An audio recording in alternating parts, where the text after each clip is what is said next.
What's going on, everybody? Welcome into the Blazers Uprise post-game show. Today's game was a disaster for multiple reasons. One, the Blazers ended up getting blown out by the Indiana Pacers, losing by 24 at home. And the second and bigger issue is they lost Jusuf Nurkic to a fractured left wrist. We are going to start off with the news about Nurkic, and then we'll touch on the game. I'll be honest, I only watched about 30% of this game, and I don't really regret it, so Eric will have, like more of a breakdown than I will from the actual game. But obviously, long-term, Nurkic's loss is going to affect the Blazers negatively, of course. But I see a bunch of Blazer fans on the ledge. I think the Blazers are well-equipped to absorb his absence. And he's not, he shouldn't be out for the season. He should be able to come back at some point. This is exactly why we signed Harry Giles. I'll go into why, obviously this hurts the team, and it sucks for Nurkic to always be injured, but the Blazers are equipped to persevere and still be a good team despite not having Jusuf Nurkic, and that's why we went out and got depth this offseason. So I will talk through that and talk about what the team might look like. We'll talk about it. I'm sure Eric has some thoughts on it. I'm curious to see what his reaction is to this injury. What is your reaction, Eric? How are you feeling just about Nurkic himself, but then like what things could look like going forward? I just hate it for Nurk, man. It's to come back the way he has and to, go through the struggles of getting in shape and stuff like that, and to have this happen. The only silver linings, in my opinion, are one, it's not a lower body injury, so he can still stay in conditioning shape for when he comes back. Yeah. And two, this might force Stotts to play Cantor with the starters, obviously, so that kind of splits up some of the defensive issues of the second unit, hopefully. Mm-hmm. So I'm trying to look at the positives, but this just sucks. Like, Nurk was one of the few guys that as he progressed and played better, this team's ceiling could reach a higher level. So now our ceiling is a little lower until he gets back. So unfortunately, until we get him back, we're kind of stuck treading water. It might not hurt us too much if we get through this stretch of home games and we play better than we did tonight. But it just sucks that unfortunately it's going to be a while if anytime soon we see what this team is actually capable of. I mean, we've seen flashes of what this team is capable of, and Nurkic will return this season. I fully believe that. It's a wrist injury. He didn't break his leg. He fractured his wrist. And you had you tweeted at a doctor who said that if he has surgery, the average time a player is out is 16 games? 32 if he has surgery, 32 16 if he has surgery, if not. 16 if he doesn't need surgery. So that's not, 32 games, that's a little less than half the season. You don't want that. Hopefully he doesn't have to have surgery. 16 games without him, you have these next 6 games. I think we are the better team in these next 6 games despite not having Nurkic, all right? So if we play the type of brand of basketball we're capable of, we still should be able to win the majority of these upcoming games. Once we get into February, that makes things a little tougher, but here's the thing. The Blazers can now go in 2 directions. Actually, let me talk on the mindset. On the mindset first.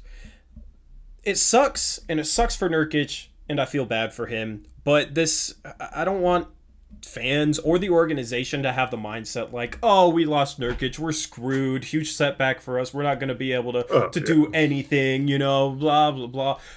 That's not the mindset of competitors, and that's not the mindset we should have. The backup center was our starting center when we made a Western Conference Finals run without Nurkic. Right?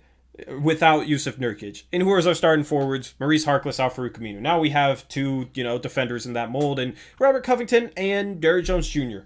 So we've seen that starting lineup, with Dame, CJ Cantor, and 2 really good defenders make it to the Western Conference Finals. Okay? Under Terry Stotts, too. So to think that the starting lineup is screwed if they start Cantor, the thing is, yes, obviously it's a downgrade, but Cantor as a great pick and roll big offensive rebounder. Offensively, I'm not sure it's going to be much of a downgrade. Defensively, it's definitely going to be a downgrade. It'll probably hurt their offense a little too, just the ball movement and type of things that they run through Nurkic. But here's the thing. I think Giles is better for the bench unit than Cantor. So if they go the route where they start Cantor and then bring Giles off the bench. I think the bench unit will actually be a little bit better just because you need a decent defender next to Carmelo Anthony. And I think Harry Giles, I'm still really big on his talent. It's great that we have a third string center as talented as Harry Giles is, right? So obviously the team is a little bit worse, but they're not drastically worse. You know, not to understate how talented Nurkic is, we just have the depth to absorb this type of loss. It sucks that we don't have Collins, you know, to help absorb it further. They were planning on having Collins back around this time, and obviously he had a setback. So Nurkic and Collins out, you know, for parts of the season again, just like last year. But they can go Kanter with the starting lineup and Giles with the bench, and the bench unit should be better. Or if they wanted to, they could start Giles, and Giles can actually do some of the unique things that Nurkic can do from like a playmaking perspective, and they could run a lot of the stuff they did through Nurkic at the high post and the three-point line and utilizing his passing, and they can do that with Harry Giles. And Harry Giles might allow them to maybe play a little bit more aggressive defense with the starting lineup, which might fit Covington and Jones a little bit better, you know, like trapping some screens, and then Giles is a little bit more mobile than Nurkic or Kanter, so they might be able to do some things like that and keep Kanter off the bench, and the bench isn't going to be downgraded for that. Obviously, it's downgrade going from Nurkic to Giles, but you're still able to have a playmaking big in there that can defend a little bit and can occasionally knock down a three as well, just, you know, not at as high of a level as Nurkic can do it. So this team's going to be fine. This team should be fine. Like, this team's going to be a little bit worse, but this should not be an excuse going forward for us underperforming. Like, we still have a ton of talent. We had maybe the best third string big in the league, who is now going to be in the rotation. That's, you know, it's nice to see Giles get a chance. I just wish it didn't happen this way.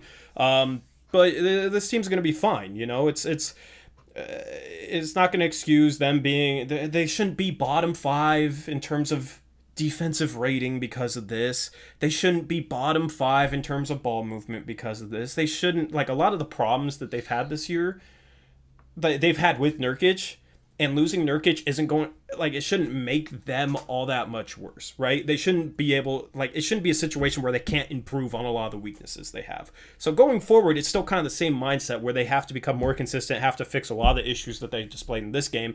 And losing Nurkic isn't going to stop them from being able to fix it. It's just going to come down to if they actually do it or not. So going forward, it sucks for sure, but they're going to get Nurkic back this season. And they have shown some flashes of really good play. And the areas they need to improve in are obvious. So you just keep grinding away. You focus on these issues. You get them fixed a little bit, and you become a more consistent team. And then once Nurkic is back, then he hits the ground. He's going to probably be able to be in better shape than if he had a broken leg or something, because he can still run. So Nurkic comes back. Hopefully they're a well-oiled machine. They can add Nurkic to that and still push for home court advantage or a top 3 seed. That is basically the position they're in now. They'll be fine. It sucks, but they'll be fine. Yeah, I guess I'm not quite as optimistic as that. I do think, I mean, you're always pretty positive with injuries and stuff. Unfortunately, with this team's recent history, like I just mentioned in chat, I wouldn't be surprised if he didn't have to have surgery, and then like a couple weeks from now we find out, oh, he's going to have it, and then he's out longer than he would have had it been if we didn't have surgery. What does that mindset do? You know, yeah, I mean, no, I get the worry, but like, what does that mindset do? Like, I completely agree, but we have no influence over the mindset of the actual team and players. So like, yeah, we're just speculating. So yeah, I don't know. I hope everything you said is correct. They shouldn't mope. They should be able to win most of these games even without Nurkic. And I agree. They play fine with Kanter. Their defense sucks anyway, so what does it matter really who's playing what positions? Because we've obviously seen that it's not the personnel, it's just the way this team is coached. And so yeah, it's not really going to matter if we have the worst starting defending big man or the best defending big man in there. It's we're going to play the same way, and we're going to do the same things on defense that continually get us down in games. And so, I mean, yeah, you're right. It might not matter that much. I just like Nurk is so much of like an emotional player, and it seems like when he gets going, like the team kind of thrives off that. So I hope they find another way. Hopefully Giles can come in and provide that same kind of spark, and but they need to find someone who can kind of lift them up like that a little bit. Yeah, and Giles could be that guy. Giles Yeah, could be that guy, plays with a ton absolutely. of energy. You know what I mean? Like, I would be far more pessimistic if we didn't have a guy like Harry Giles ready to step up. This is why we went out and got him. This is why it's nice to have him. You still have two legitimate NBA centers that you can roll out there. Obviously, Canner has his defensive issues, but in the starting lineup, it might be, he might have a little bit more help. It might not be exacerbated like it is when he's playing next to Carmelo Anthony, and then you put Giles in at the backup center, and he could maybe help with some of the ball movement in that unit, and they could run some things through him, and he could help Carmelo Anthony out defensively, and maybe they could be a little bit more aggressive on that end with the bench unit because he's more mobile than Canner. So there are some things that might improve a little bit. Just certain areas of the game, the bench. If Giles is running with the bench, I think it will be better. So that's why I'm not like screaming the sky's falling. It's also not a season-ending injury. Like it could be 16 to 32 games is what we got. So it's not like this is something where we're not going to have Nurkic back by about the halfway point in the season or so.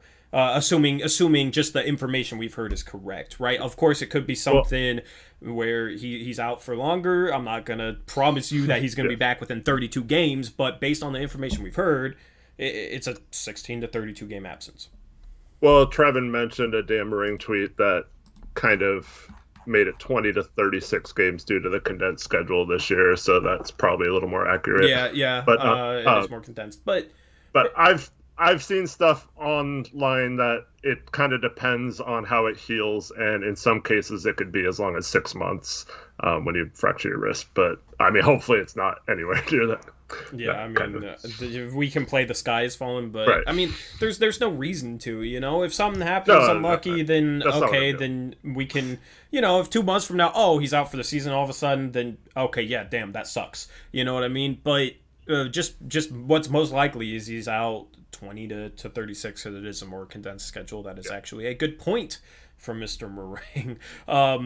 Let me get to some donations real quick before we move on. Oh, yeah, sorry, I haven't been paying attention to chat. RIP Blazers, $1.99 donation early on. He said Harry Giles can blossom, finally pipe up. Mm-hmm. Yeah, I mean, he's the really only chances he's gotten is like late in games, late third quarter, early fourth quarter, when the game's kind of out of hand already, and it's like, here, go do something. So I'm kind of interested to see like him play like meaningful minutes early in a game, see if he can get more comfortable and develop a rhythm, because it's clear that he's just being thrown in and doesn't really have the best chance at succeeding in the spots that he's being put in. So hopefully this gives him a little more role where he knows what to go in and do instead of just like wondering if he's even going to play some nights.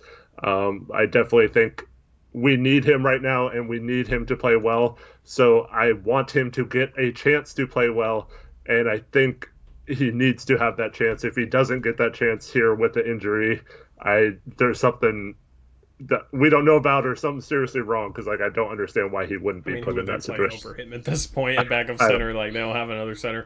So yeah, I mean, they're equipped. Shout out to Ball Don't Lie Podcast, $4.99 donation. He says, we got outscored 60 to 26 in the second and fourth. We couldn't get very many clean looks. This team relies on hitting tough shots. Yep, and the tough shots weren't falling tonight, and they kept shooting threes. Like, half of their shots were threes, even though they weren't falling. Instead of finding good ways to get shots in the paint, they settled for a lot of perimeter shots, even though they weren't falling, and the post-game excuse is likely going to be, we just missed shots. So that's just how it goes with this team. Shout out Joel Feister, $5 donation. He says, fragile bones are common in folks who come from that area of the world due to a lack of nutrition during war-torn times. I feel so bad for him. And yeah, I mean, Nurkic, I mean, he his first season here after got traded here ended up with like a stress fracture in his leg, and then of course he broke his leg. Now he's broken his wrist. So yeah, I think it's just something that you're gonna have to deal with, and just hope he's healthy come playoff time, and just try and have the depth of the center position to absorb any time he misses, because he's definitely injury prone. It sucks to say, but it's just the truth. It's just how it is. Thankfully, it's not a broken leg or something worse, something like he's dealt with before. So we should be able to get him back in a Blazer uniform this year. Fingers crossed. And then RIP Blazers had another $2 donation. He says, hoping Giles becomes the next KG. We need it. That would be awesome. Not counting on that, but I'm excited to see Giles play and get a chance. So it's I don't know. Like, it sucks to hear, but I'm not in the mindset like, oh, we're screwed. Why does this always happen to us? Like, there's just no like, it's unlucky. You know what I mean? But you have teams out there that deal with injuries too. I know it seems like it's only us and it's always us. And last year we were probably the most injured team in the league. But you have other teams that have injuries, and it's next man up, and that's what it is in this situation. It's next man up. Here you go, Giles. You get a chance to prove yourself. He has the talent to really play good basketball, in my opinion, man. I mean, and we have Canner as a backup center who's played with us and who's been playing great offensively. Defensively, if he has a little bit more help on the court and isn't paired next to Carmelo Anthony, I don't think he'd be as bad. But he's been great on the offensive end, and now he can step up and probably start. I assume they'll start him. And I mean, a little downgrade. I mean, I don't know. That's why we got him. That's a downgrade in the starting lineup, but then you put Giles in with the bench, and I think that's a little bit of an upgrade just from a fit perspective. So I don't know. This team should not be like a borderline playoff team without Nurkic. This team should still play like a legitimate playoff team, in my opinion. And here's the thing, bro. Like, if they improve their ball movement and played with defensive energy more consistently with Nurkic out, they would be as good as they have been the past few games, because the past few games they've been very inconsistent in terms of the energy they've played with and in terms of the way they've moved the ball and the types of shots they've gotten. So that's the improvement. Like Nurkic has played great and whatnot, and Nurkic gives you more leeway to kind of play inconsistent in some bad stretches and still win games. You don't really have quite that margin anymore without Nurkic, but it still comes down to that, to me, just the team playing a more consistently good brand of basketball. And if they do so, I still think they'll win a lot of games. So it's not sky's falling for me. It's not a victimized mindset. It sucks for Nurkic, but going forward, I still expect this team to win a lot of these upcoming games. These next 6, I still think they're the better team. And then hopefully it's not an extended absence for Nurkic. Hopefully it's maybe a 20-game absence instead of a 35-game absence. So that's just my thoughts on it. Let me know what you think in chat. Yeah, I mean, obviously, I hope you're right. Actually, I'm more concerned about like the effort tonight than anything else. But I mean, we'll get into that, because this was definitely not a well played game. On top of that, I've seen. Okay, hold up, because I need to. I just need to. I've seen a lot of people say, oh, but trade for Andre Drummond. He's making $27 million. 28.5%, yeah, $28 million this year. We're not going to go into the tax, especially for Andre Drummond, especially when Nurkic is going to be back this season, and we have Enes Kanter and Harry Giles. So the only way we could get Enes Kanter is if we trade out $28 million. So everybody's saying trade for Andre Drummond. Put the guys that you trade for him have to add up to $28 million. So, try and come up with a trade that adds up to $28 million. The thing is, if we trade 4 guys for 1, we'd have to trade out like $31 million to stay under the tax. You know what I mean? So, and then see, this is the type of comments and stuff that it's just like I just roll my eye at. You have the edge say, "We're done. It's over. We had a good coach. If we had a good coach, I trust us to make it through. I already know what's going to happen. Welcome to increased playing time to Canner, Melo, and Hood." Why would Hood's playing time increase because a center got hurt? Why would Melo's playing time increase because a center got hurt? They might run more small ball with Rocco at the 5, but not much more, I don't think. I mean, that's just, I feel like a lot of people want to like freak out. And I get the feelings just like, oh my goodness, Nurkic is hurt again. Another injury-riddled season is coming up. Like, great. But we're going to be fine. We're going to be fine. Like, I'm not a Stotts fan, but you got Enes Kanter, and he's not good defensively, but somehow they made the Western Conference Finals with Enes Kanter as their starting center. And you have defensive guys. Like last year with Bello starting, if you started Kanter too, no chance. No chance whatsoever. But you got Rocco and you got Derek Jones Jr., both of whom, for their position, I think are good at helping out around the rim. So, I don't know. And, like, Kanter has had some terrible games, and there's going to be some games where, like, we probably lose because we're going up against a team that's a bad matchup for Kanter, but there's also teams that start centers who are a good matchup for Kanter and we'll be completely fine, you know? So we'll be fine. The season's not over. Nurkic isn't even out for the season, most likely. Like, just chill. Just chill. And for those talking about Zach Collins, no one knows. They just said he's out indefinitely. They've given us no updates. He had surgery again. They haven't told us whether it's just like something that isn't the full length recovery again, which was about 4 months last time. We don't know if he's like going to practice anytime soon or if he's out for the year. Like, they've given us no information like they did on several injuries over the past few years. So yeah, we have no idea what's going on with him or what his status is to return until they give an update. It's just anyone's just guessing at this point. So yeah. Yep. Do you want to get into the game itself? Yeah. I don't have the graphics for the players. We can go over their stats and whatnot. But I'll just switch it to this.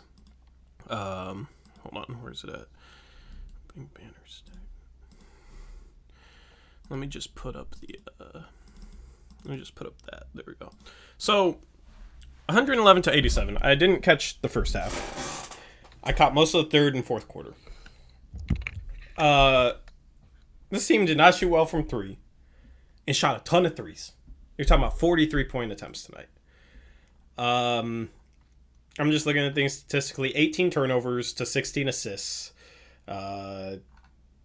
Yeah, I mean, what was the biggest issues? Eric's going to pretty much carry this like segment since I only watched part of the game and he watched the whole game. This is the first time I missed a single minute of a Blazer game this year. But Eric, what's your takeaways? What did we struggle with tonight? Where did things go wrong? It was mostly effort, I think, in the first half. So first quarter, it was tied 26-26. Like, we weren't playing extremely well. Our defense was okay, but Stotts decided that this would be the best game to try and run a lineup with the second unit starting the second quarter with no Dame or CJ. And not only that, he decided that they would just not do anything on offense. Like, they seriously had possessions where they were just standing there. The person with the ball had like no idea what to do. They weren't running any sets. And see, this is the problem when you have an offense that does not have any structure. You cannot put these guys, this lineup with no guy who can break down the defense into the game and expect good things to happen. And so not only that, but he left the lineup out there for almost 6 minutes before he put CJ back in. And by the time it was like too late, we were down like 20, and it was so bad. I understand like going to that lineup or maybe like trying to do that every once in a while where you're giving Simons a chance to maybe see what he has, but you have to run some sets. You have to have a plan for when you do that. You can't just expect him to be Dame or CJ because he is not good enough yet to do that. And that everyone says he sucks, you know, oh, Simons is terrible, he cost us this game, but this isn't even his fault. Like, they are not putting him in a good position to run an offense that doesn't have any structure to it. Like, that's just like stupid to me. Like, I don't understand how an NBA team could be that unprepared. You can put CJ in with a bench lineup that has little structure and he can carry it because he's such a great scorer and he's improved his playmaking this year, right? Like, it's not the fault of Anthony Simons because he's not CJ McCollum. Like, here's the thing. I've said this about the offense. It's extremely ISO heavy and pick and roll heavy. And it's able to function that way for the most part because you have Damian Lillard and CJ McCollum. right? When you don't have a single one of those guys in the game, you need to have something with more structure. As you said, you need better sets and more sets. So like, I didn't watch this stretch, but based on how the team is played, like I would imagine, like it's easy to imagine that happening without Dame or CJ in the game, because that's how the team is kind of played. And every time you don't have Dame and CJ in the game, the offense gets extremely stagnant, super ISO heavy, because you don't have that guy that can just carry the offense and create from the perimeter. And here's the thing, a lot of the Portland Trailblazers sets are based on guys catching the ball on the perimeter and making things happen. Either, knocking down threes, or if they don't have the three, driving the lane and creating off the dribble. So many of the Blazers sets are designed with that in mind, with guys catching the ball at the three-point line, right? It doesn't really feature cross screens for bigs to get them good position inside for shots in there. It doesn't really feature cuts to the rim, backdoor screens, UCLA cuts, those sort of actions. So if you run out a lineup like that, it's going to end up with Anthony Simons catching the ball on the perimeter and having to create something. So somebody comes, sets a screen, and there's 10 on the shot clock, and he's like, well, this possession doesn't go anywhere. I'm going to pull up off the screen. And he can kind of hit shots off the screen, but 0 for 5 tonight. I heard people complaining about, who does Anthony think he is, Dame? Well, if he doesn't try to play like Dame, they're literally not even going to get a shot off. There's going to be a Gary Trent isolation step back and miss. Like, what's the offense there? So, I don't know. Is that basically what it was? Yeah, so the funny thing is, they weren't even running like stuff. So the few threes he got, I didn't think were like bad shots, but like he had to take them. Like, and I don't know, like, but they weren't even. They called a timeout after a few minutes, and then they posted up Melo a few times, but they weren't even like posting Melo. Like he was like, not at the 3-point line, but just inside the 3-point line. Posted it was so weird. Like away, basically. They were just like standing around. So like he got the ball one possession, and he was so far away from the hoop, and no one was moving. Like he didn't want to have to shoot it, but he had to because the shot clock was running down, and like there was just nothing. Like, and these are guys who, if you just had a play to run, like say, hey, when you're in there, run this play, even if it's the same basic play like 10 times in a row, at least they know what to look for out of the play, and they know, oh, this person's going to come off a screen. If he's not open, then I have to do something. But at least maybe there's a chance you could get someone open off a screen, or someone could get a backdoor cut or something. But they were literally just standing around dribbling out the shot clock. Like, it seriously, like you could tell they were like, okay, what do I do? What do I do? What do I do? Like, and that's just horrible. And then like, so we only ended up scoring 10 points the entire quarter.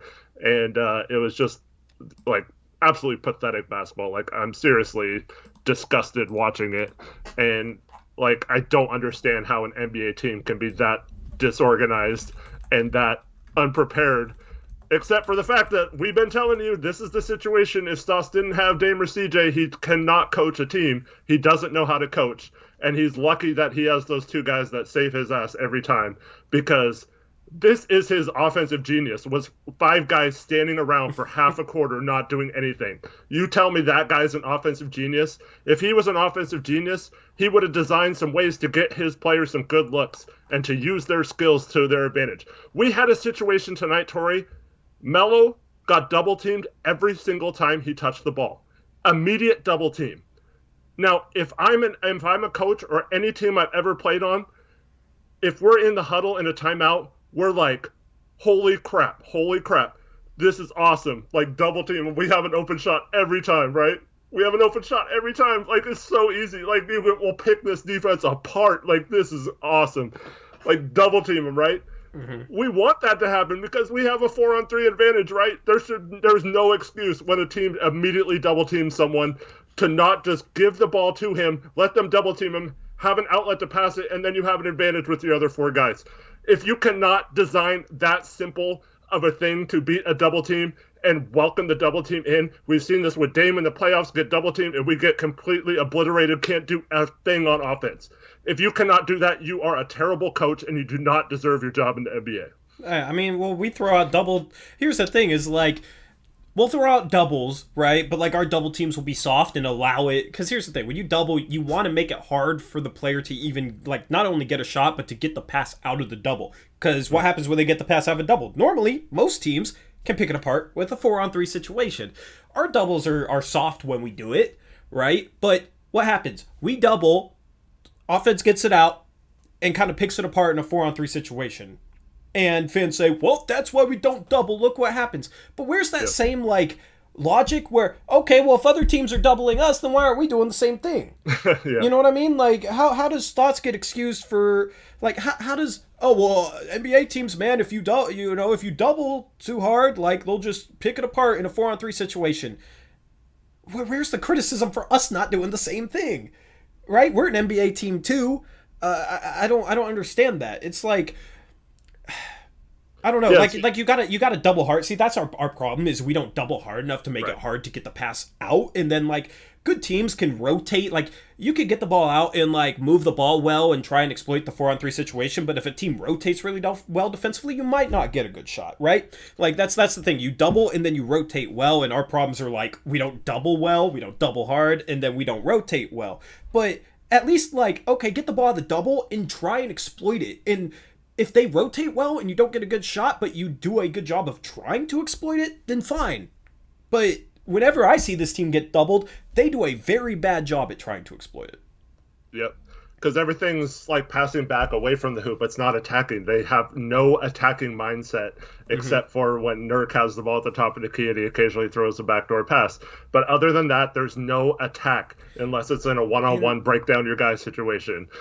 But we saw tonight, I don't know if you saw it in the second half, Tori, but there was a play where we very lazily tried to double team, and Lamar Hurd's like, yeah, you're going to get burnt every time if you try to double team that. You got double harder. I've been saying that for multiple games in a row, like last game. I was like, well, there was a stretch where it seemed like we were trying to trap, but it was so soft I couldn't even tell when they were able to easily get the pass out of it. Like, and that goes to, like, me believing Stotts doesn't really know how to coach a defense. Like, dude, if you run a trap, you trap hard. You take away the space. You don't give the ball handler space when you trap. That's a very basic thing. That's a very, like, I don't know. In high school, man, we played, like, Vancouver area and, like, you know, Vancouver area teams were different than Seattle area teams. We'd go play Seattle area teams, and they'd be much more athletic, much quicker, and they just trapped the hell out of us, and you weren't getting any space, man. Those guys trapping hard, and we, like, had to really work on, you know, getting the ball out of a very hard trap. Like those, like guys just, and you see it in college too, they trap hard, man. And you see it with some NBA teams that just trap hard and make it hard for you to even get the ball out, and you have to kind of float a pass to get it out, giving them time to rotate back.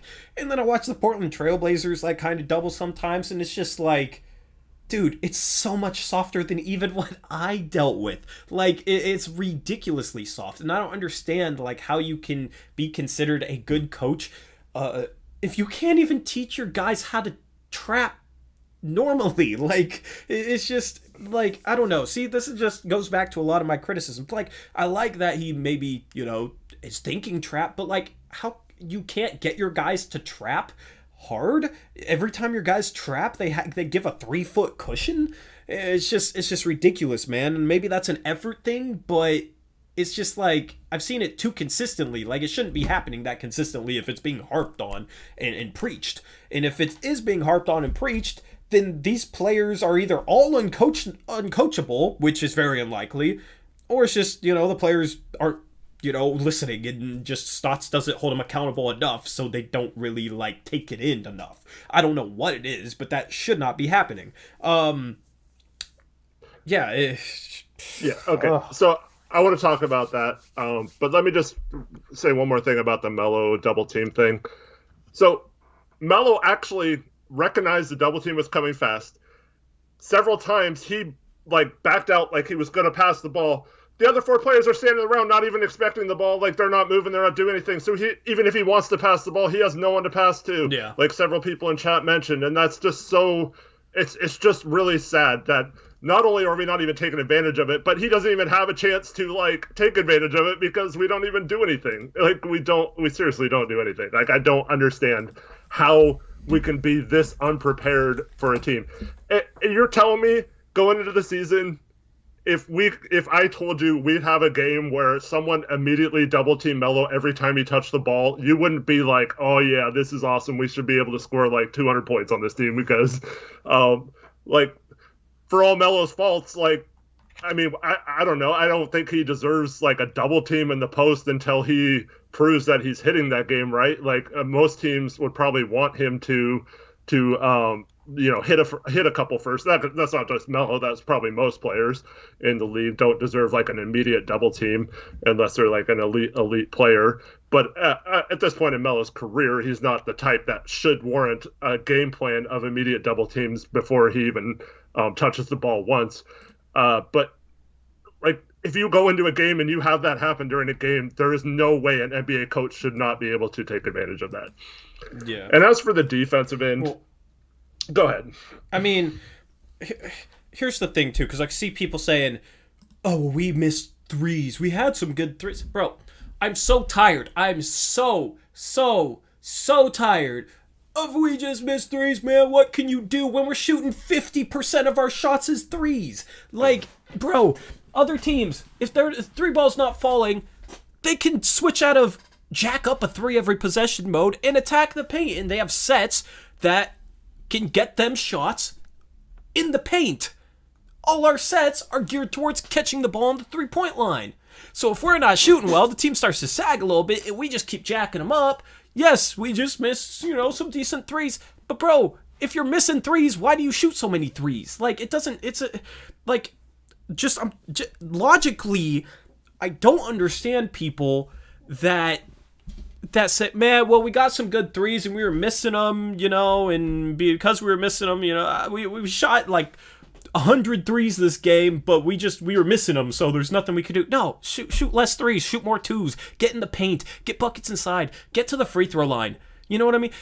Here's the thing, if you get into the paint and kick it out, that's the easiest type of shot to shoot off of, too. Mm-hmm. So if all your stuff is perimeter-based, all your ball movement is perimeter-based, all your motion is running around the perimeter, everybody's just out on the perimeter, and guys are catching it with their side to the basket, or catching it out looking at the basket, it's a little bit harder to shoot than if the ball's coming out from like the rim area, because you're already squared, and you're catching with like vision of the rim. It's easiest to catch and shoot off an inside-out pass than a pass around the arc. So the whole like mindset that we just missed threes, there's nothing we can do, we got good threes, we just missed them. Like there's missing context there. You don't A, have to shoot almost 50% of your shots as threes, and B, if they did a better job of creating threats inside the arc, it would probably lead to a more collapsed defense and more open threes off inside-out passes, which are the easiest threes to shoot off of. So the we just missed shots, we got open threes, but we just missed them, is just so devoid of context. That's why I hate it every time Terry Stotts says it. And I hate when fans say it because you're missing crucial context there, and it's like an excuse just to say, oh, nothing we can do, when that's not the case. And to your point, the second quarter collapse, we weren't getting good shots in that quarter. So if you want to tell me that offense, that second unit was getting good three-point looks, that's not true at all. They were getting terrible shots. They were turning the ball over. They weren't even getting clean looks at all. They were fighting the shot clock every time. Like that was not good shots that they were just missing. Maybe in the second half, but this is the problem. We used all our effort and energy. It's hard to hit shots outside threes when you have to expend so much energy to try to come back from 20 down every game. Like it's just not not going to happen. Like that's the other thing too, is like like the effort is inconsistent, and we'll get to that in a minute, but like the three-point shot, I mean, yes, it's good to probably shoot more. That's probably the right strategy, but not at all expenses. That's not what you have to do every game. And this is the problem. It's like we have to only have one scheme and we can never change it, right? Like this year, we're going to shoot as many threes as possible and we're just going to keep doing it. But like you said, there's different game plans. There's different ways you can get those shots. There's different things you can do on offense. And I feel like we just get stuck, whether it be offense or defense, saying like, I'm going to do this scheme, and if it doesn't work, there's nothing I can do because we tried it the whole game or whatever.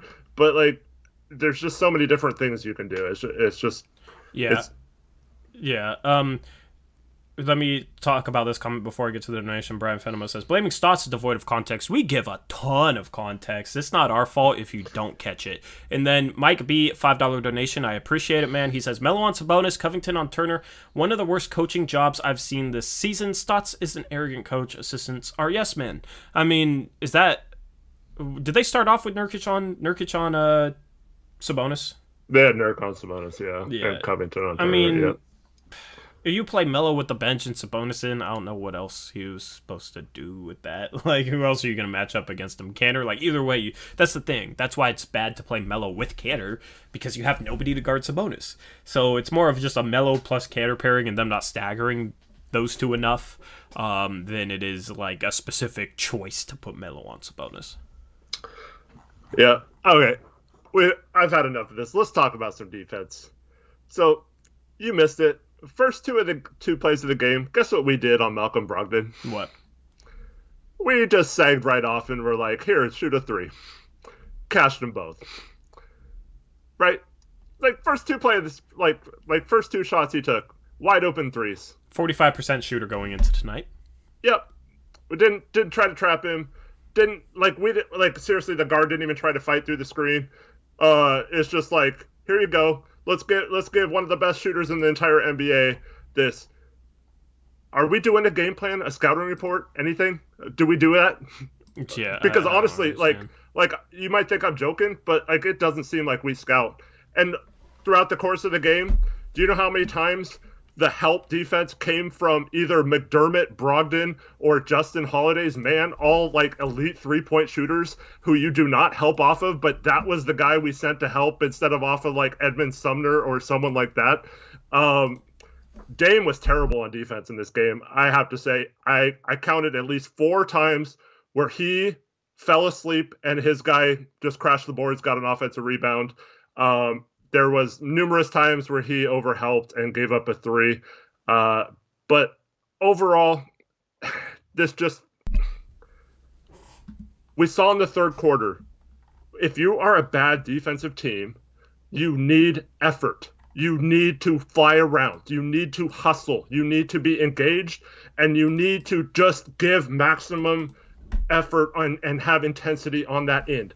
And that can make up for being a crappy defense if you're flying around and at least trying to do it.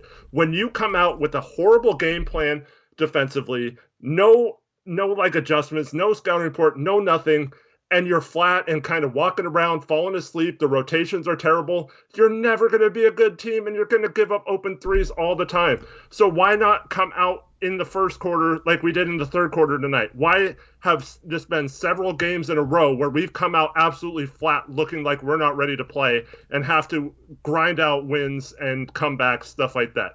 It's just mind-boggling to me how, like, if you look at all the 3-point percentage numbers, opposing shooting numbers, all that stuff, it's right on pace with last year. We're no different. We have way better personnel, and it's not even close to being different. And it's really sad that people can't see that and can't put the blame where it should be on that one, because this is all coaching. And if there is no effort given, like at the beginning of these games, there is no reason why we should be coming out this unprepared to play every single game. And I know it translates to wins because we have a really talented team and we can come back and win some of these games. We almost did it again tonight. It looked like we might have came back at one point.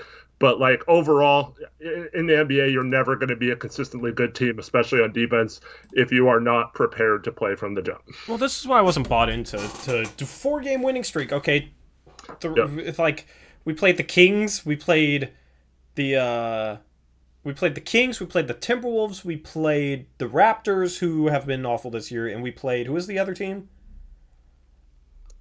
in that 4-game winning streak? I didn't hear the first 3 mentioned. Sorry, I was reading chat. You had Timberwolves, you had Raptors, you had Kings, and you had Kings twice. Oh, the Kings twice. You know what I mean? Like, we're not talking about like a couple contenders in there, right? We're talking about teams who are more talented than. And bro, including this game and the last 2, this is 3 straight games where we've been down at least 17 points. We were down 20 points against the Kings, came back and won. We were down 17 points against the Raptors, came back and won. And now we were down like 25 at this point. I don't know what our largest deficit was. But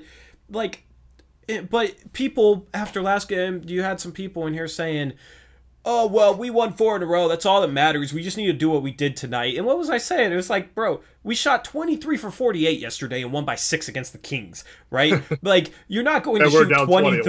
You're probably never going to shoot that well from 3 again this season. It was like a historical shooting night. If they shot like 20 for 48 would have been good from the 3-point line, they would have lost the game. they would have lost to the Kings, right? They would have been down more than 20. They would have been down like 26 some point in that game. So you're talking about, oh, well, we should be happy, man. We won our 4th in a row. But you're talking about a historic shooting night that barely beats the Kings. That shows that there's some other serious problems that are causing you issues. And then tonight, what happens? Those other serious problems are still there, and we don't shoot the ball well, and therefore we end up getting the doors blown off. Like, absolutely getting crushed by a team that I thought we had the better roster than tonight. I think we have a better roster than... I thought we had a better lineup tonight than what Indiana put out there. You're talking about an Indiana team missing TJ Ward, missing Karis LeVert, who they just traded Victor Oladipo for. So, like, that's why I wasn't buying into this 4-game win streak, because there's still all these issues that the team is going through that are going to cause them to, you know, if they don't have an historic shooting night, they're going to lose to teams like the Kings, right? And if they have bad shooting nights, they can lose to anybody, because you put this team up against OKC or the Knicks tonight, I think this team still loses. I still think this team still, you know, like, I think this team would have lost to a bad team tonight the way they played. So it comes down to a situation where you got to fix the flaws, and you can't just be happy with the win and ignore all the issues that you showcase in games that you still manage to win. You got to focus on the issues, and you got to improve them. Yep. Shout out Mike B, another $5 donation. He says, countless times I've seen us get out-rebounded on the defensive end. Guys like Dame and CJ sit there watching, expecting shots to go in. That is another issue. That's just an attention to detail thing and an effort thing. So, I mean, you gotta hold the players accountable for effort. You know, that's not necessarily a Stotts issue, but I think Stotts could probably hold them more accountable for the same lack of effort. This team should not struggle with effort as much as they do. It doesn't make sense to me. I mean, maybe it's a thing with other teams with how many blowouts there are, but it's like, why are we struggling so much with effort right now? Well, here's the deal. Because honestly, in the past, that hasn't been an issue under Stotts, and that's kind of puzzling to me. But the more I think about it, the more is, like, we rely on the same things that we've relied on since Dame's been here, right? And at least since Dame and CJ became the full-time backcourt when Aldridge left, we basically haven't changed our style up. We've had different lineups and different players, but like, teams know exactly what we're going to do on defense. They know exactly what we're going to do on offense. And if the effort level isn't like amazing, I think early on in that process, a lot of teams got kind of lulled into thinking, oh, they don't have Aldridge anymore, this team's going to suck. And then we surprised some people and could beat teams on talent, and they didn't know what to expect. But now that it's been 5 years with this lineup or this reliance on Dame and CJ, like, teams know if you just like try to limit them as much as possible, like the rest of the players don't really have any kind of game plan on how to counteract that. So I think we're just being exposed as not having good enough game plans and scouting, and that there's definitely a lack of accountability when the team does come out flat, because if there wasn't, you wouldn't see it multiple games in a row. And I'm so sick of, I'll say something like that and I'll just get name one coach that would be better than Terry Stotts right now. You can't, idiot. I got a bunch of those tonight. It's so dumb. Like, including one person in chat. That narrative, okay, that is just flat out stupid, because, bro, everybody knows Nate McMillan, right? Nobody knew who the hell Nate Bjorken, whoever the hell was, but he is an upgrade. I don't even know how to pronounce his name, and he's doing a great job. Yeah. Here's how things work. You fire a coach, you have an interview process, you identify areas that you want to improve with the coaching of the team, and then you find a candidate that fixes those, right? Why do I... To hold Stotts accountable, why do I have to throw out a different coach's name every time I want to talk about Stotts coaching? It's so silly, and it's just deflection to not have an actual conversation. People don't want to discuss the actual basketball. They want to discuss, well, who would you like then? Nobody could do... It's just surface level, like, deflection type of stuff. So if you want to have a basketball conversation, I'm down. But why do I have to list coaching candidates every time I say Stotts' name? Like, it doesn't make sense to me, man. Like, nobody knew who Bjorkgren was but he's an upgrade. Nobody knew who Nick Nurse was. Dwayne Casey was coach of the year, and then the Raptors fired him, and then they hire Nick Nurse, and everybody's like, man, what the hell were they doing? Well, guess what? Nick Nurse was an upgrade, right? So there's probably a lot of coaches out there that I don't know that would be an upgrade over Stotts because they do things. That's why you have an interview process. Like, it's literally that simple.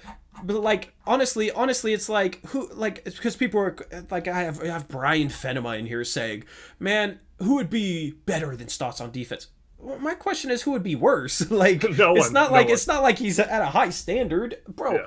I'd be cool with giving Nate Tibbetts a chance. Maybe he has some ideas that he's not able to implement, you know? So, like, that's the thing is it's just a flexion. It's not even talking about basketball. I want to talk about basketball. I'm tired of having to put out a candidate list every time I want to talk about the way this team plays basketball. It's ridiculous. I hate that. And he keeps saying firing someone mid-season does nothing. We've been talking about firing him for like 3 years now. I know. Like, this has nothing to do with this season. I'm saying it for 5 years. This season is proving everything we've said about this guy as a coach. He is not a good coach. He has been bailed out by having an elite player and great players that can make plays happen even though there is no offense. Even in Dallas, he had a great set of players who knew how to play the game the right way and an amazing scorer like Dirk Nowitzki who made him into an offensive genius. Oh, yeah, real genius. Give Dirk the ball. Yeah, anyone could freaking do that. Just ISO Dirk at the elbow over and over and over again, man. Yeah, there is nothing genius about that offense. And get a small guy on him. That's like real hard to do. They acted like the 2011 Dallas Mavericks offense was like the 2014 San Antonio Spurs offense, and it's just mind-boggling to me because it's nothing similar, right? You want to see an offensive genius? Watch the way the San Antonio Spurs play basketball in 2014. That was the most beautiful offense I've ever seen, man. You got a team that's doesn't move the ball, doesn't have sets that utilize anything inside the arc. There's just a bunch of players running around the perimeter, catching the ball on the perimeter and trying to create. Like, what's so genius about that? And a ton of pick and roll and isolation. And people say, oh, well, we're good at pick and roll and isolation. Okay, sure, fair. But don't say Stotts is an offensive genius because he runs that. Because, dude, they would run that without a coach. So I don't understand just the thought process of some of the stuff. It just, like, I try and, like, think of how somebody could think that. And I struggle to really process what some people try and say. So, I mean, yeah, obviously I'm not a fan of the way this team plays basketball some of the time. The thing is, they have flashes where they play really good basketball. Okay, it needs to be more consistent. And if the consistency isn't improving, then I think that's a bit of a reflection on the coaching staff. The coaching staff should be helping this team play more consistently. This team should not be as inconsistent in Game 12 as they are in Game 4, right? Everybody was talking about, oh, well, it's only 4 games into the season. It's only 3 games into the season. It's only 6 games into the season. Okay, if you think this team isn't playing better because of a time issue, then you must believe that with more time, this team will improve some of their issues. But, I mean, I've seen a little bit more flashes, but this team is not improving at the rate it should be. So it's not a time thing. That's what I was trying to say Game 4, Game 5, and that was used as an excuse. No, I'm tired of excuses, man. This team needs to play a better brand of basketball and a more consistent brand of basketball. There's no excuse for players not coming out with the energy. There's no excuse for a lot of the things this team does. There's just no excuse for it. And people try and enable it and try and excuse it and try and come up with all sorts of reasons why it's all okay. And nah, I'm holding this team to a contender level status. Sure, if you're just trying to make the playoffs, yeah, this is okay. 7-5, yeah, great. We're trying to make the playoffs. We're in playoff position right now, so yay. But, I mean, this team is talking about having high expectations and holding itself to a contender level status.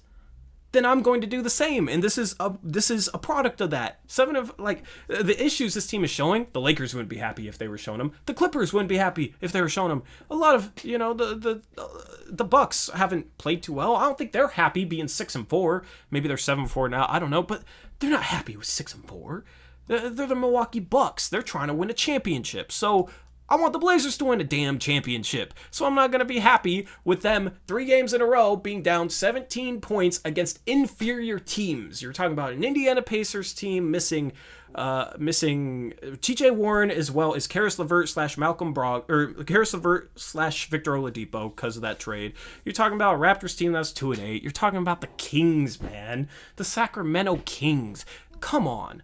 Is it like, are we gonna hold this team to a high status eventually, or like I know some people do, but there's so many people out there that just like it's almost like a soccer mom type mindset. And I know Blazer fans have been called soccer moms before, but like let's hold this team to a championship level standard, because that's the goal this season, right? Like, is that ever going to be the goal when we have potentially the best Blazer ever? Is championship ever going to be like the goal, or is it just going to be to have a good season and maybe make a run? That's the difference with me and a lot of fans. But Tori, we have the worst roster in the league, and if it wasn't for stats, we'd lose every game, and we wouldn't be 7-5. Yeah. So, see, people going back to that mode after saying, "Man, this offseason was great." Now, no more excuses. Now they're right back to making excuses. So, I ain't with it.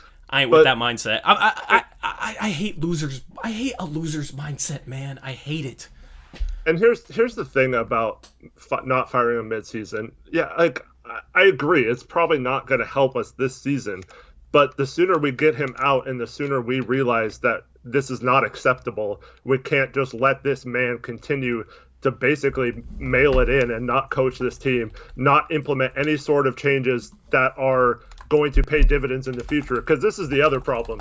The people that say, like, oh, just give it 20 games or whatever, like, we're not even doing anything that will manifest itself into being a better team in the future. We're just playing the same style we've always played.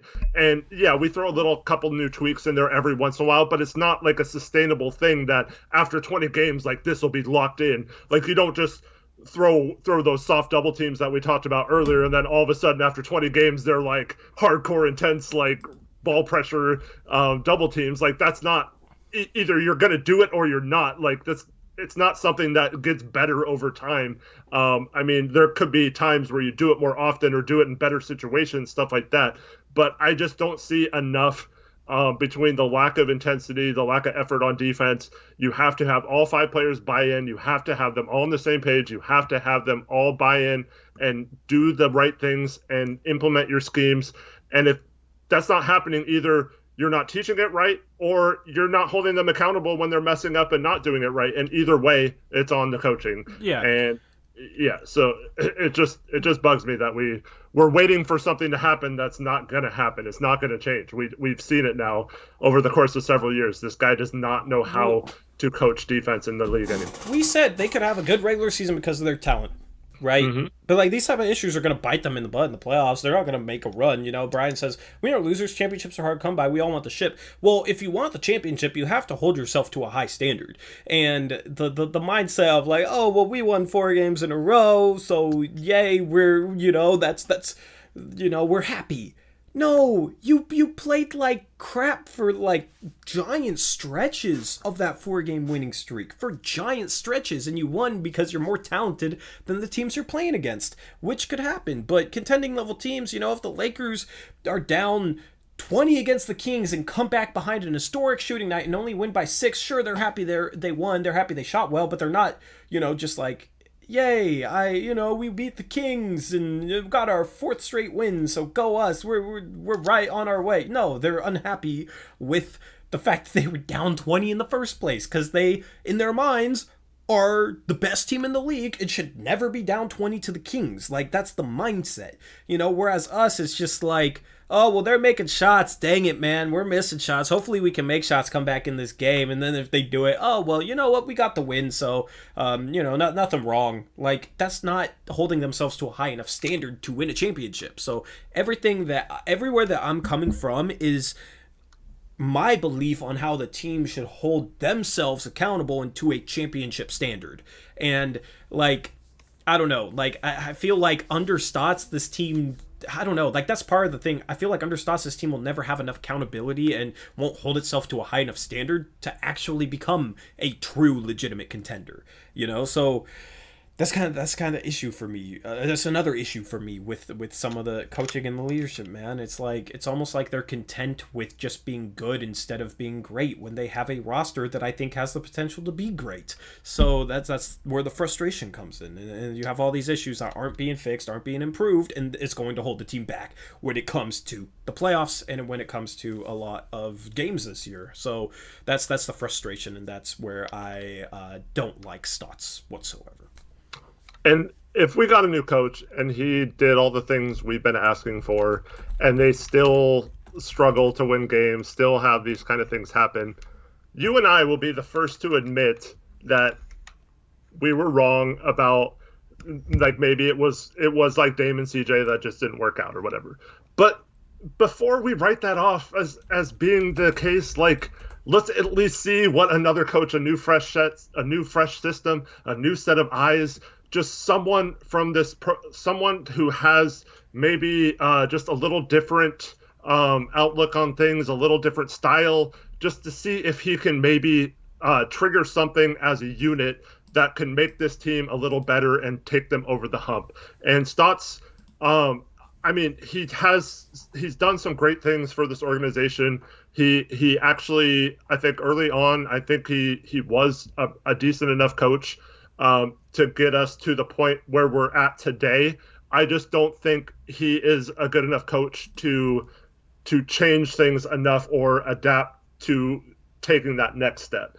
And that's why I'd hate to see this team with Dame and CJ, as good as they are, go through their careers without ever even getting a chance to see if maybe someone could bring something different to the table. Yeah, so you had Shaq say the Blazers need to show more effort playing defense. And then Stephen A. Smith tweeted, "Yo, Shaq, what did you just say? It's not that the Trailblazers don't play defense, it's that they need to show more effort playing defense. Man, we need to talk. That might be the most ridiculous thing I've ever heard you say." So I don't know what Stephen A. Smith is saying, but either way.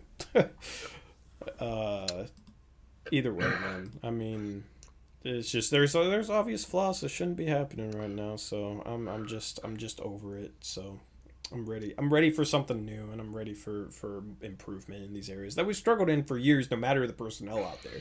Like, it's not like these are any new problems. We'll win more games if we have better personnel, but that doesn't mean the problems don't exist, and that don't mean the problems won't bite us they won't bite us in the playoffs.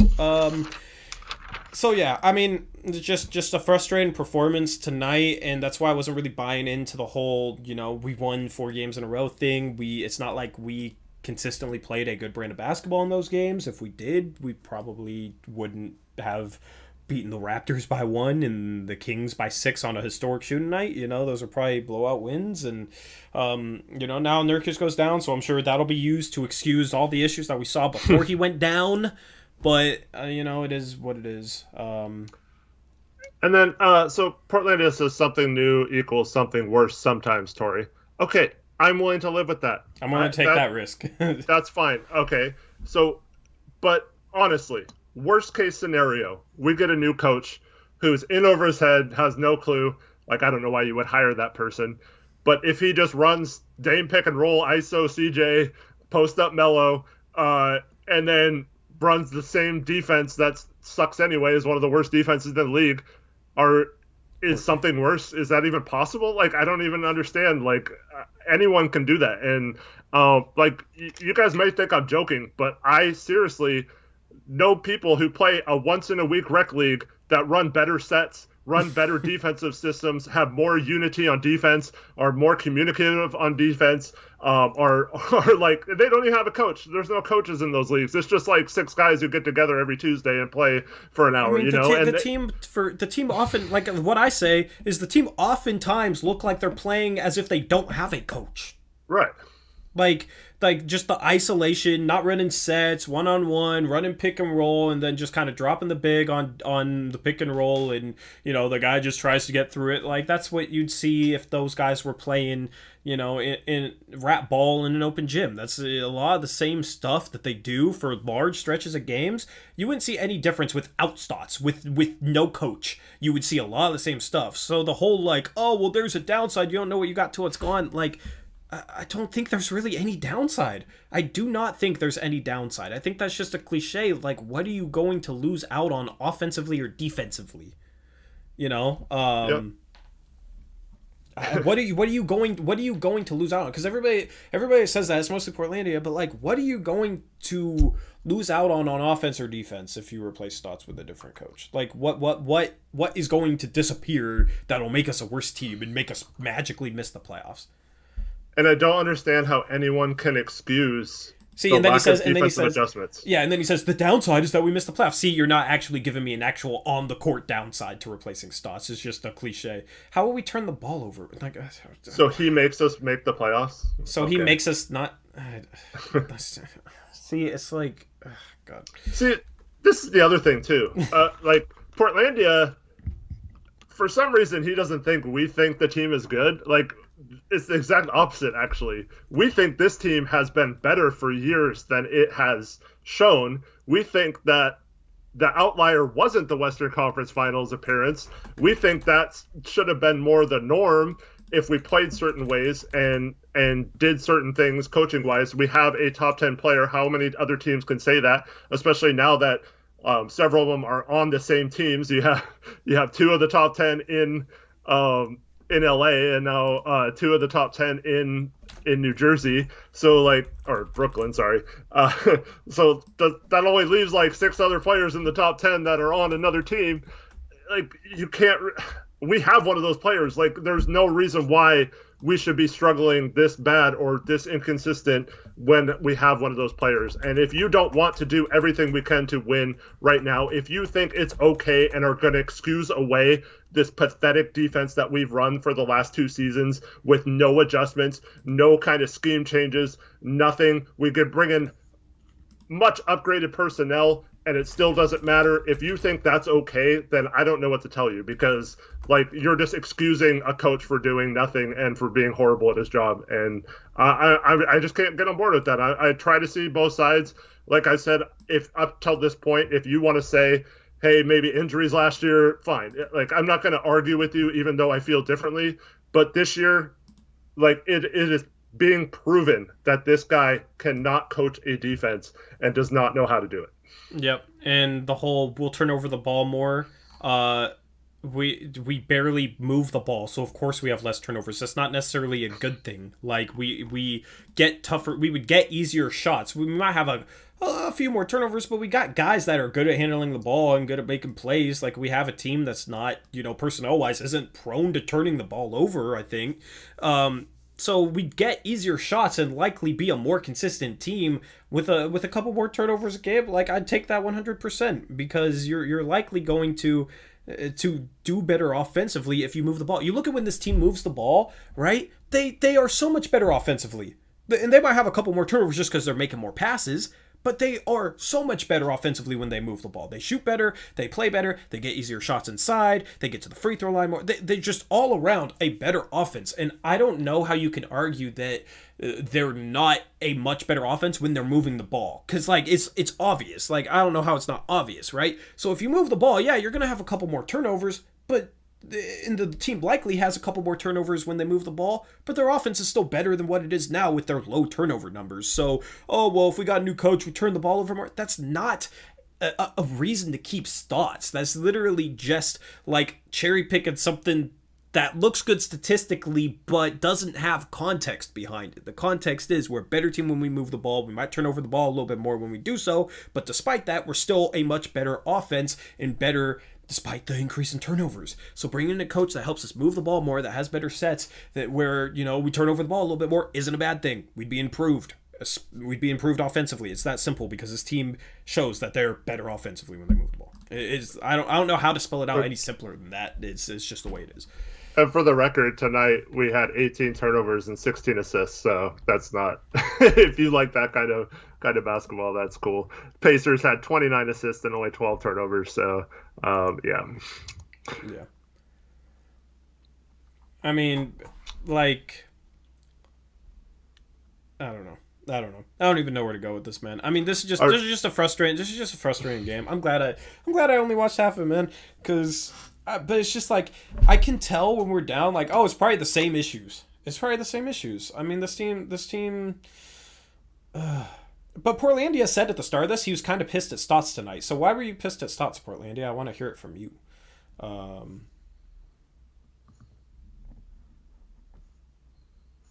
mean, we play that kind of basketball a lot.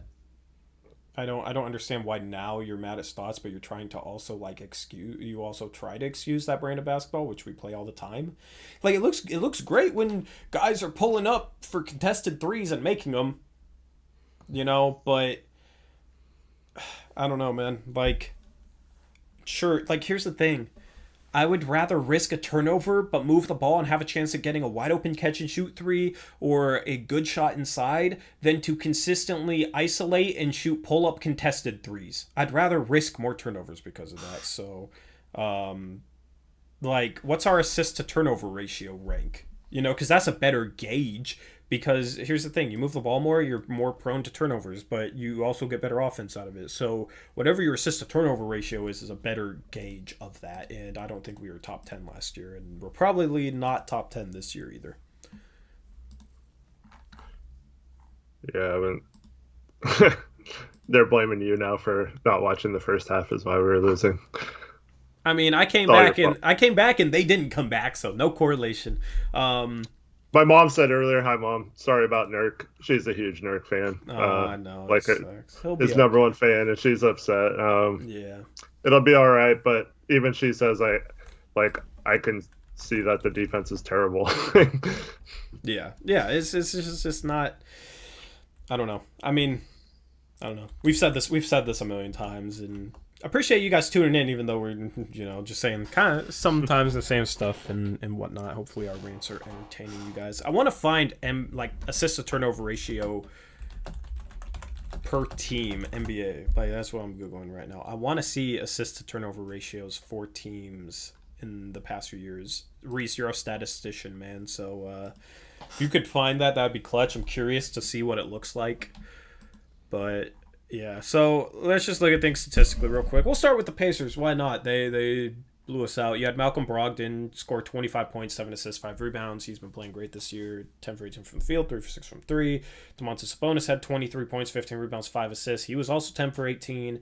He had 2 steals as well. So those two guys kind of make things go there, and both those guys played great.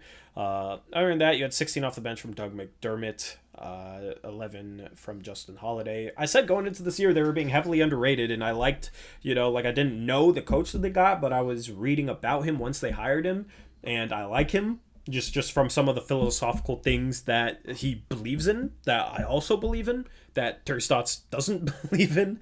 And you look at this team, they're playing great. They had Karis LeVert. It'll be interesting to see how that works. They're playing without TJ Warren, but they're still 8-4. They're still playing good basketball despite missing a crucial piece of their team in Warren, which, so there's no excuse for us. Losing Nurkic sucks, just like losing Warren sucked for them, but they're still playing a high-level basketball. So it's because a big portion of it is because they're well-coached. So if we're a well-coached team, we should be able to absorb this loss, considering we got the personnel to we got Giles, we got Canner, we got players that can step up and play. Go ahead. Let me just say one thing. So, I said I didn't disagree with, or I didn't see why they would double team Melo right away. But at least they had a game plan and executed it, and you could see what they were trying to do on defense, and their team they bought into it and were doing it, and were flying around on defense and playing really good and trying their butts off on that end, and you could tell what their coach taught them before the game, what the scouting report was for them, and it was obvious. It's not always going to work out, and it's not always the best decision. You're not always going to have the right game plan. But I just wish we would see something tangible that we can notice. Oh, they're trying this tonight. It didn't work out, but at least I can say they tried it and they did everything they could to make that succeed. It just wasn't the right move in this situation. But then maybe next time we play them, they'll have a better understanding and do something different or whatever. But I don't have that feeling ever. Yeah, and here's 2 points I want to make. One, if we started picking apart that Melo double team, he probably would have adjusted. If we started picking him up, he probably would have adjusted to something else, and maybe start making Melo beat, a guy one-on-one instead of doubling, right? So that's the thing. He's an adjustable coach, and we don't have that type of adjustability, The second thing is he has poor defenders playing good off-ball defense. I don't believe guys are I don't think there's really anybody in the NBA that's incapable of at least playing solid off-ball defense. Because a lot of it is positioning and just attention to detail and awareness, and a lot of it can be coached into you. He has Doug McDermott playing great off-ball defense. Even Lamar Hurd noticed it, Lamar Hurd at one point in this game was talking about how Doug McDermott was in the process of switching and still stunted at the ball. and still switched properly and like stuff like that. He had Doug McDermott playing good off-ball defense. Domantas Sabonis is not a good defender at the 4. He's one of the slowest 4s in the league. You know, he's a prototypical big man. He's like a 4. He's like a power forward from 2000, 2005 era. But he from what I saw from him tonight, was playing good off-ball defense. They got Edmund Sumner starting. He's playing good defense. Like, they play good defense as a unit despite having some mediocre defenders, right? So the people that say, oh, well, you know, you got Dame and CJ and you got Melo off the bench, I don't believe that's an excuse for not having the team playing good defense as a unit, because you can get guys playing decent off-ball defense if you actually pay the attention to detail that a lot of the best coaches in the NBA obviously do. Because you have coaches where a guy who hasn't been a good off-ball defender comes in and all of a sudden improves in that area, right? And Doug McDermott, like, has never been a good off-ball defender. Has never, like, he's not a good defender, but he comes in and he's playing good off-ball defense and he's swarming around. So that's the thing. It's not a personnel thing in that regard. I mean, look, we added Derrick Jones Jr. and Robert Covington, and our defense isn't really better. It's a little bit better, but it's not better like it should be. It shouldn't be bottom 10 in the league. So that's just another example. It's just another example. So I found the numbers you were looking for. Okay. So Portland is actually 4th in assist to turnover ratio this year. Mm-hmm. Yeah. I mean, it helps when you have a guy like CJ McCollum creating one-on-one and not turning the ball over and getting almost 6 assists a game. The previous 4 years I've gone back so far, we were 22nd, 29th, 22nd. In assist to turnover ratio. Yep. Yeah. So that'll that's most not likely good. go back towards that number. Yeah, that's bottom 10. That's 20th, bottom 10. 20th the year before that. Then I'm back into Aldridge's last year here. We were 12th we had pretty good personnel. Yeah, so every year since Aldridge has left, we've been 20th or worse in assist to turnover ratio. Yeah. And somehow, if we replaced, we might get more turnovers. Well, why is our assist to turnover ratio so bad? Like, it's because you have guards that have to force a lot of things offensively and have to try and make something out of nothing so much. Like, I'll take 4th in the NBA for sure, but it's more of an aberration. You're talking about a 12-game sample size compared to the past 5 years to 400 games versus 12. You know, I'm going to put a lot more stock in those 400 games than I am going to put in 12 games. That's just basic rules of statistical analysis. And like Eric Olson says, Spoelstra took Duncan Robinson starting lineup and his defense into the finals. Yeah, I mean, if you look at the guys like Tyler Hero and Duncan Robinson, and they're not good necessarily on ball, but in terms of being off-ball defenders, they function well and they are in the right spots and they make the right plays and they function as a unit. Even though, Tyler Hero and Duncan Robinson, they're not quick laterally, they're not athletic like that, they're not your prototypical elite defenders or anything, but they function defensively because Eric Spoelstra is a good coach, a good defensive coach, a good offensive coach. So that's the thing, man, is the personnel excuses offensively, I don't buy them. I mean, you see an upgrade in personnel and a minimal upgrade defensively, and you still have just spurts where this team is just awful defensively, and it's just there's no excuse for it, so I don't know. I mean, you love the guy earlier that said Stott's criticism has no context. People don't provide context with Stott's criticism. Here's all your context, man. I don't think he's watching anymore, but here's all your context, because we'll provide the context. We try and back it up. We're not just out here throwing stuff out there. We try and explain. What says he's still in here. Is he? That's funny. But yeah, I mean, here's your context, man. I mean, you can disagree. Obviously, feel free to disagree. I just feel very strongly about this, and so does Eric. So we're just gonna say our viewpoints here and back it up. Yep, and once again, it's okay to like Stotts if that's your cup of tea, fine. But just don't come on here saying that we don't provide context or we don't back up what we're saying. Yeah. Because if anything, we only get surface level crap thrown back at us that aren't anything to do with coaching or address anything. We could say, we could lay out a beautiful argument to half of these people, and then they'll just say like, well, you're an idiot if you don't like Stotts because Dame would never let him leave or stuff like that. Like, there's never anything contradictory to what we said. But yeah, it's just frustrating. What are my thoughts about Marcus Camby? I don't know. I mean, Marcus I'd have to talk to him. Camby for head coach.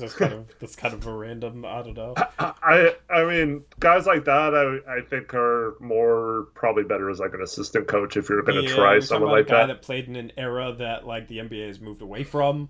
Like Stotts' coaching Although would have been better in like 2005 than it is now. He was kind of a modern big, so like I think he'd be okay because he was the one who came in and made it a thing to do the like lob passes to Aldridge off the spin and stuff like that, and he taught Aldridge how he could get easy buckets, and Aldridge's points per game like boosted up a few after he came in because he would get easy baskets and his efficiency improved a little bit. So like just stuff like that, seeing like a vet like that might help, but honestly, I don't feel like Stotts trusts anyone to implement their own style or scheme. So as long as Stotts is the coach, I don't think it really matters what assistants we have. Yeah. So, I don't know. I mean, we move on, and hopefully we can absorb the loss of Nurkic. And, I mean, you got 6 easy games coming up. There's no reason they should go any worse than 5-1. I mean, you're talking about games against... Did John Morant return? Is he returning soon? I saw was something about him, probably going to play soon. I don't know if he's playing or not, but I thought he looked like he was close to coming. You got Atlanta, San Antonio, Memphis twice, New York, Oklahoma City. No reason we should lose to OKC. No reason we should lose to New York. Like those people, I know New York and OKC are kind of playing like okay. They're playing good by their standards heading into the season, but roster-wise, they're far inferior to us. And we're talking about a homestand. We're talking about, we're not having to travel. I know there's not much difference between home and road this year, but the travel definitely matters. And you're talking about a New York team on a West Coast road trip.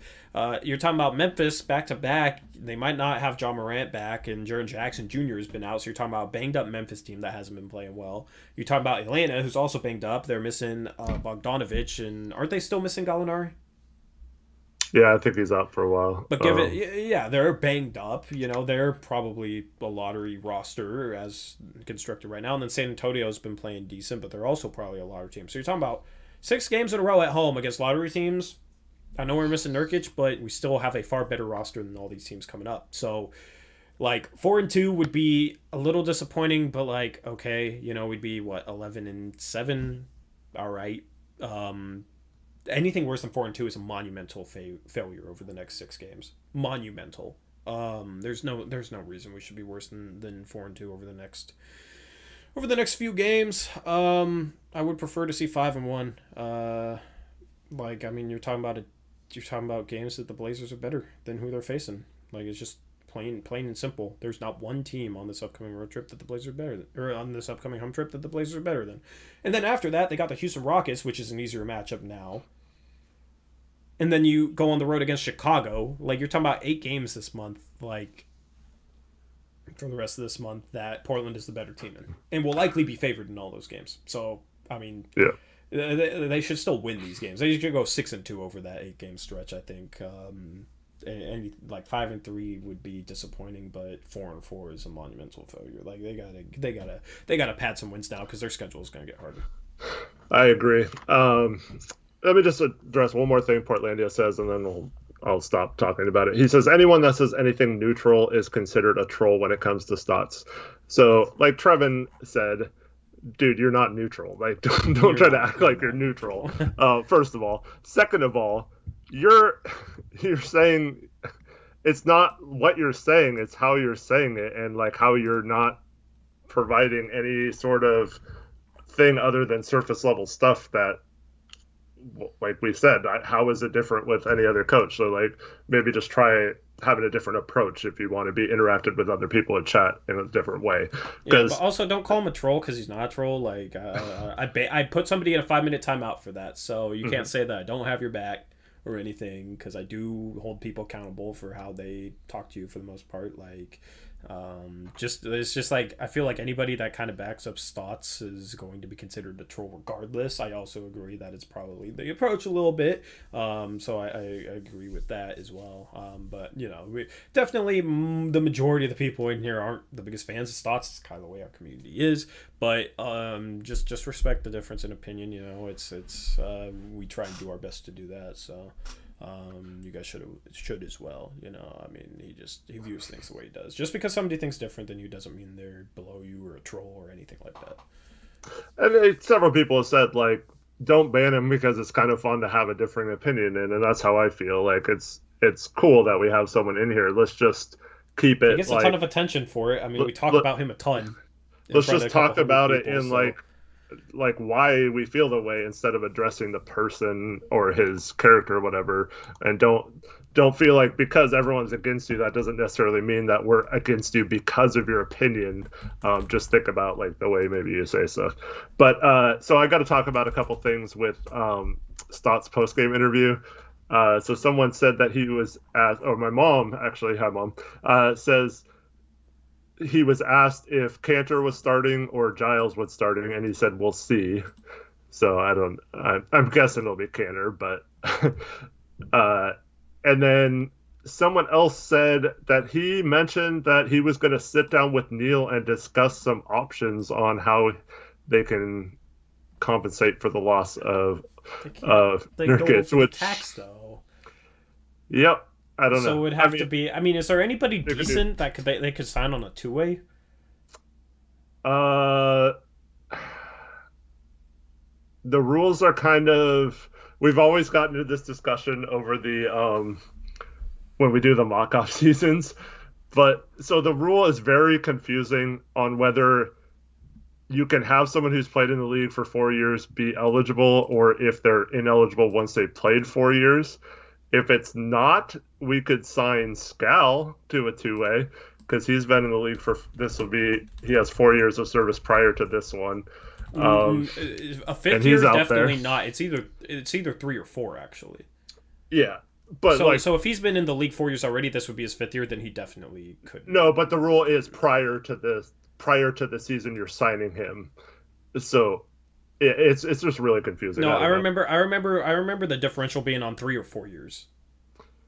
Yeah, but it's where if they had already played 4 years, it was going to be their current season that they used their current season that they used the two-way contract on could be their 3rd or their 4th. We don't know. I think there's some differential in that, but this would be his 5th season that he'd be on the two-way contract. I think the rule specifically says. Previous seasons, if you've played less than 4 previous seasons, and then that. So where I've always been confused if that means that you can play up to 4 seasons prior to that season, or if it's 3 or more. But he's played 4 previous seasons, so it's not less than 4 previous seasons. I mean, I'd love to bring in Scal on a two-way, but I just don't think it's possible.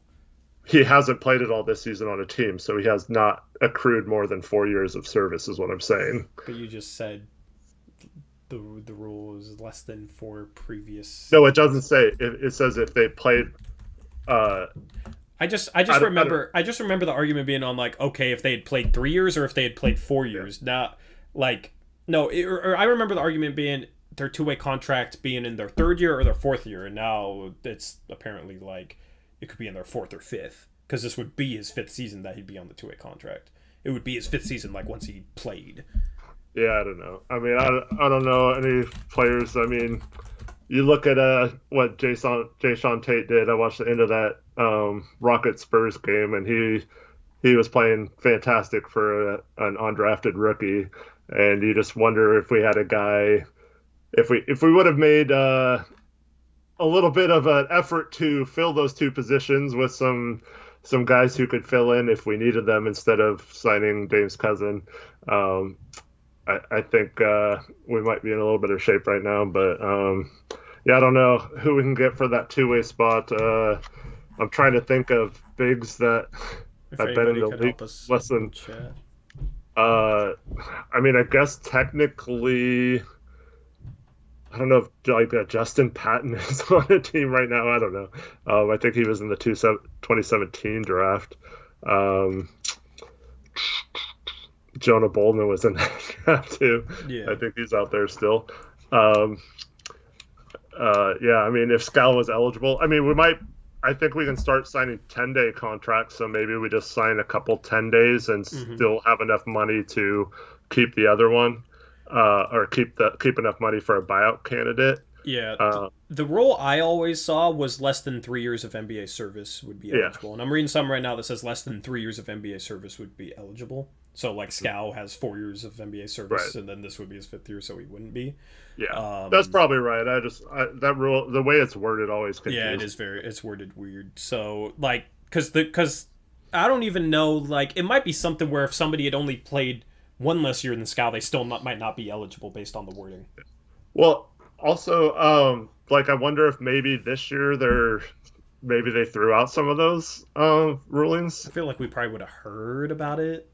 but like because you saw like Scal signed an Exhibit 10 contract, which is basically like a G League plus contract, and but then he got cut They out of probably just didn't have the power to convert it yeah to a two-way. It was either an NBA roster contract or a G League. yeah. So, huh.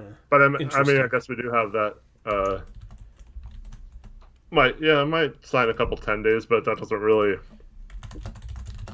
I don't know. You have to kind of have And someone come in and they're a young player, and yeah, I don't know. I mean, like, we're probably not gonna just somebody is like an emergency, you know. Like now we only have two. I mean, Rocco can play small ball five. Like it's not necessarily ideal, but he's people are like, oh, he's only 6'7", but he has a super long wingspan and like a 9'1" standing reach, so he's fine to be like a small ball center. Definitely, don't want to have to rely on that too much, I don't think, but you could definitely like it would be nice to bring in another guy on a two-way just as an emergency type of thing. Um so I'm trying to look up like current free agent centers. NBA current And free I know agents. like I think Dwayne Dedman's out there, but I mean he's not a two-way guy, Mhm. I but I don't mean, think that'd be a bad. let's see here. Yeah, I mean the pickings are not good. They are definitely not ideal. Let's I got a list right here. Let's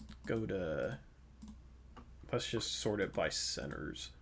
Don Maker just got released. He's been in for like 4 years though. Yeah, He's I had know. too much experience. John Henson. Uh Anigbogu, but he hasn't done anything like um Caleb Swanigan. uh Shoot, man. He only has 3 years of service. You I saw Czech Diallo and I got excited, but he's had too many years of service. I don't know, man. There's really nobody good out there. Oh, um, oh, what about Amari Spellman? Yeah. Amari I Spellman would be he would fit under a two way, and he's actually been like productive. I'm surprised that he got actually, waived and then isn't on a team. actually, you know what I just thought of? What? I don't know if they changed it this year, but usually you have to have your two ways set by the beginning of the season. You can't add them later in the season. I've never heard of that, and I thought I remembered teams adding two-way players throughout the season. Are you Yeah, I sure don't that's know. a thing? It has been in years past. I don't know if they changed it for this season Because I because of remember the last year situation. there was like two-way players that got added like around the deadline, like they got signed to two-way contracts. So, um, I think we'd be like I think we probably could. Amari Spellman would be a great pickup. He's like really the only guy that'd really be worth it that I see here on this list. Um, that we could sign on a two-way because here's the thing, two-way contracts don't like put us in tax territory, Yeah, but it just has to be a young player, so it's hard to find a young player that's not on a team that could actually like be productive if he had to play. Amari Spellman is really the only one that I can find. Huh.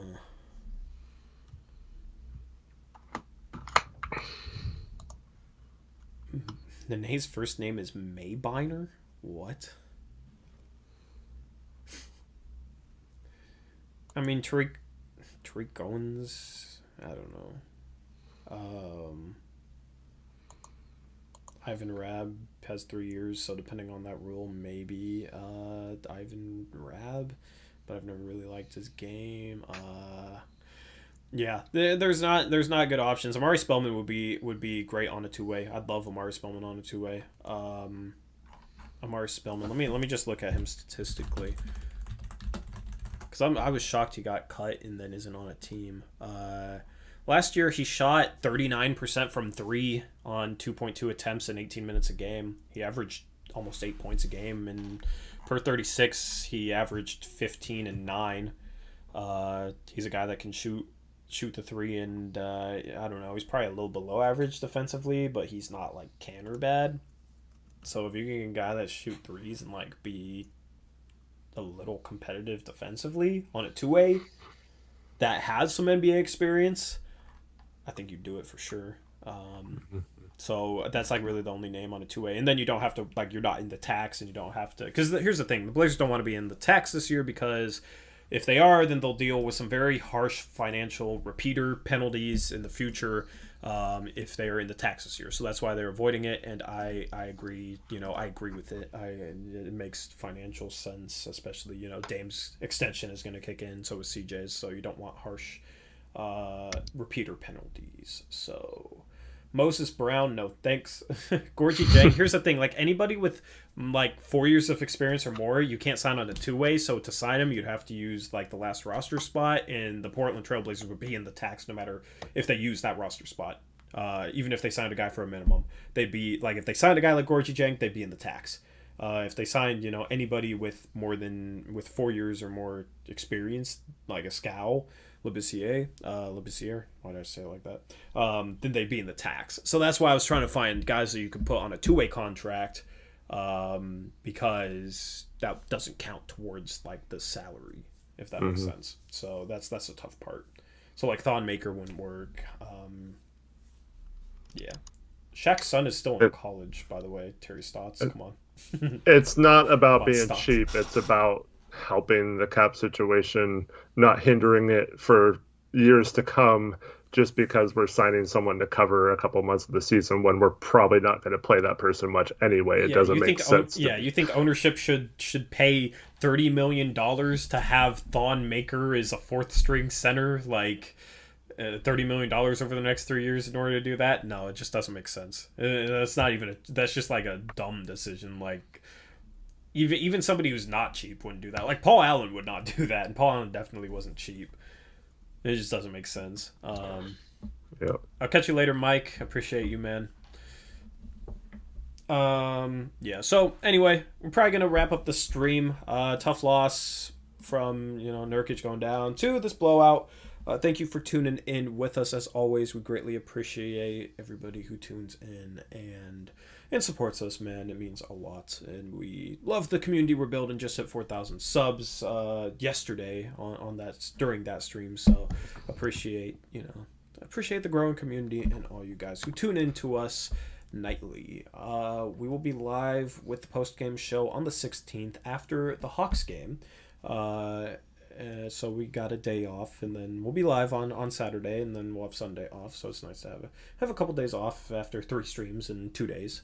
But yeah, I love streaming. I love doing what I do, even in moments of struggle, which this game definitely is. So the team will move on. Nurkic will be fine. Nurkic will hopefully be back. We'll have more news on him, and we'll tweet out our reactions to like a potential timetable and if he needs surgery and whatnot. If you want to follow us on Twitter, I'm at TorJonesYT. Eric is at HoopsJock. Our name tags down there have it. The Blazers Uprise Twitter is at Blazers Uprise YT. So definitely go leave us a follow if you want. Other than that, nothing else to say. There might be a video dropping talking a little bit about Nurkic's injury once a timetable is announced, but no promises. We'll see. Anyway, thank you guys for tuning in. Hope you guys have a good rest of your night. Eric, is there anything else you want to sign off? I always want to make sure You're in Westbrook, I sent Westbrook an invitation to the thing he was asking about. I don't know why he left yesterday, but Why did he? Man, that's maybe he made a new account. I don't know, but anyway, yeah. So Portland made don't you making me want to cry with that. That's sad. So it's just a sad sports day in general for me as a fan. At least the Gonzaga Bulldogs are still crushing everybody, but yeah. So we'll be fine. This team will be fine. They're equipped to handle the loss of Yusuf Nurkic, and Yusuf Nurkic should be back this season if everything goes right. So it sucks, but they'll be able to survive if they do things the right way, which is the major question mark. So anyway, real quick, do you want me to say picks against the spread records? Oh yeah, well, I know everybody sucked today again, didn't they? Nope. Westbrook was 5-1. He picked every game Westbrook. against his initial reaction or what he wanted to pick. He just picked the opposite and went 5-1. So congrats to him. Next best was myself and chat were 2-4, and the other three all went 1-5. Yeah. Okay, good. So Westbrook's making a little headway because he started off really, really bad. So he is. Let me look at the records here, just out of curiosity. So he was 9 games back of me and you, who were tied, and now he's only 6 games back of you and 5 games back of me. So he's gonna make a run here. The mods, man, he's top mod now. So yeah, it's been fun to keep track with that and have our mods be a part of that. So anyway, yeah, just a big shout out to our mods for the work they do. Appreciate them. Yeah, so that's a wrap for this post-game stream. We'll catch you guys again on Saturday. Until next time, as always, peace out.